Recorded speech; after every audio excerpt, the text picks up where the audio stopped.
All right, let's look at the Armistice of World War I. And let me say that this is all it is, as it turns out. It's a 20-year-long armistice, meaning that total war resumes after this failed armistice. U.S. emerged from World War I, as we've already seen, as the most powerful nation in the world. We had come out of that war not only dominating the world, but it really was the culmination of this great liberal era, the so-called progressive era, from about 1900 to 1916. Teddy Roosevelt succeeded to the presidency when McKinley was assassinated in 1901, Theodore Roosevelt. He had it then he was reelected or elected on his own term, so 1901 to 1909. Then we had a big fat guy, William Howard Taft, who was a great follower. He would have been a professional baseball player, but he had an injury. So we got him as president. He was a bright guy, but Taft wasn't so hot of a president. But on the other hand, well, he's 300 pounds, which we don't usually get for a president. Wasn't he the one who got stuck in the bathtub or something like that one time? Did he? Yeah. Gee, oh, you heard that story. Okay, well, all right, he got stuck in a bathtub. That'll be on the final exam. Okay. I don't know if it's true, but it's a great story. You don't know if everything I've told you is true, but you'll repeat it, right? Okay, all right. And then, of course, Woodrow Wilson came along 4 years after TR in 1913 and had it up to 21. And both of these, Roosevelt's a Republican, Reform Republican, however, Progressive Republican, and Woodrow Wilson, a very liberal Democrat. So they both were cut from the same stripe, except Teddy Roosevelt was an energetic guy who liked to do the vigorous life, and Wilson, as we have seen, was a staid college professor of history and political science and all that. But they had the same message. We've got to protect the factory workers, you've got to protect women, you've got to do all these things, at least domestically. And it's a great era of reform. So much progress was made in those years, like bringing in the income tax. Great reform, but it has to keep the country going. Then we get into this moral crusade to make our democracy better at home, and then we're going to change the whole world, make it safe for democracy, Woodrow Wilson's term. So we come out of this whole generation of reform and change and activity and sacrifice and progress. I mean, it all comes together, and this was the beginning of really modern America in these years. The two constitutional amendments I mentioned last time, the 18th, was an example of how liberal the country was. Outlawed liquor.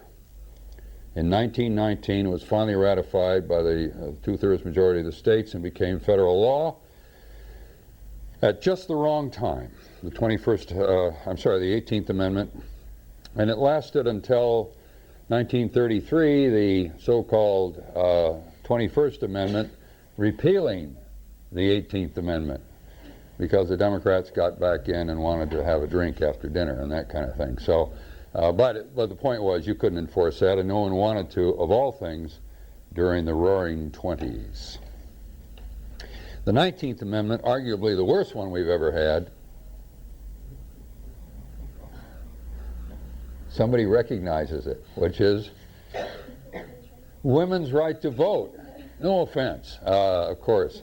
But they then proceeded to elect the worst Letcher before Clinton that we've at BC, before Clinton, we've ever had a president in 1920. Harding. Why do you know that? Are you from Ohio? No, okay, all right. Warren Gamaliel Harding, 1920. Was elected, and he actually had a girlfriend in the broom closet, and she even produced an illegitimate child while he's in the White House. Never heard of this guy. Well, I'm sorry I brought him up, but and it's merely a coincidence the women could vote for the first time and elect this bird. But I mean, that was the country. They didn't care, and they wanted to forget about politics. But then we have these Republican presidents from 1921 to 33. All right. Nobody wanted to sacrifice anymore. Everybody can. They said that it's a big drunk in the 1920s. Everybody wants to have a good time. Well, at least the people in the cities. Remember the census of 1920, we are now more people living in the cities than in the country. And that's the end of the old agricultural USA being number one. From now on, the cities dominate, and the Roaring Twenties, they roared. The cities were usually run by corrupt politicians, particularly Chicago. High living, illegal liquor is what made the gang kingpins like Al Capone in Chicago so powerful. They could buy off the politicians, illegal booze. The morals, of course, collapsed. Women have their freedom. Women discovered the cigarette, and it's been downhill ever since. Well, you die. But that's what they did, and they, you know, ha ha ha. You think it's funny. It's not. But it's your tale, not anyone who doesn't smoke. So, but they do anything to, they're as good as men and all that stuff. So you have loose sex, loose morals, all kinds of behavior. It's a wild time, the Roaring Twenties. And coincidentally, right at this time, we have the advent of America's only original contribution to the arts. Jazz music, which came out of New Orleans, primarily a black creation, but by the time the 20s come along, it's moved to Chicago and New York. And white musicians join in the excitement of creating this very original music. Now, I know you're all experiencing neo-swing now, which is the 1930s outgrowth of jazz.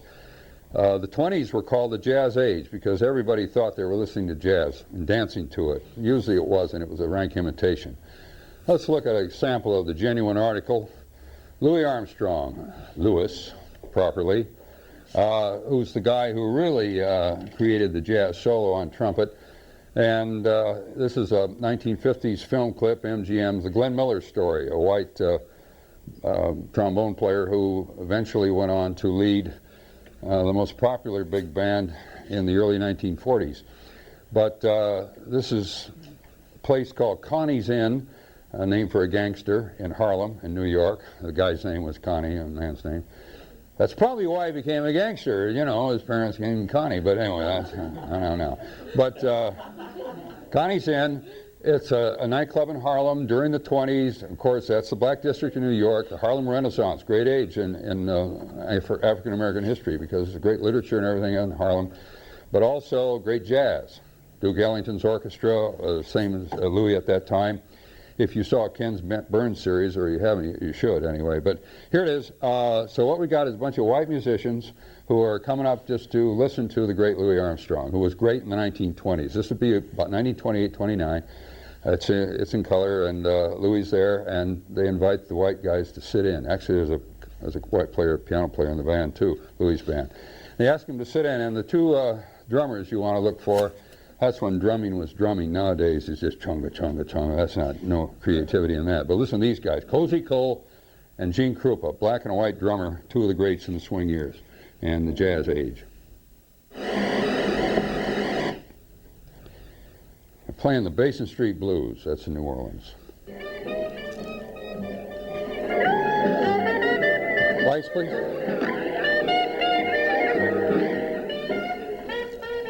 Gotta hear it, man.